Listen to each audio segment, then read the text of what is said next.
Hello everyone, welcome back to my channel. তো একটা নতুন ব্লগে তোমাদের সবাইকে স্বাগত। আশা করি তোমরা সবাই ভালো আছো, আমিও খুব ভালো আছি। কিন্তু আজকের দিনটা আমার জন্য খুবই কষ্টকর, আর প্রতিটা মায়ের জন্যই বোধহয়, কারণ আজকে ছিল ওর 2.5 মাসের ভ্যাকসিন। তো এই যে ওর মাসি এখানে একটু ওকে আদর করে নিচ্ছে, আর এখন আমি আর আমার বড় জেঠি মিলে ওকে নিয়ে যাচ্ছি হেলথ সেন্টারটা আমাদের ওখান থেকে একটু দূর। তো আমরা টোটোতে করে গেছি, আর এই যে এখন পৌঁছে গেছি ওখানে। আমার খুবই ভয় লাগে, তাই আমি আমার জেঠির কোলে ওকে রেখে দিয়েছি, আমি নিইনি।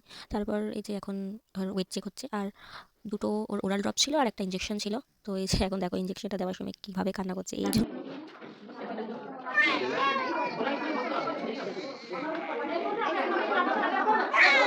এই কান্নাটা আমি কিছুতেই সহ্য করতে পারি না, যে কারণে ওখান থেকে সরে গেছিলাম, আর ভিডিও ক্লিপ নেওয়া হয়নি। আর আমার বড় জেঠির কোলেই আছে ও। ওকে কতক্ষণ চুপ করার পর তারপর আমরা বাড়ি চলে এসেছি। বাড়ি চলে এসে এখন অবধি ওর ব্যথাটা হয়নি, ব্যথাটা বললো পরে হবে আস্তে আস্তে।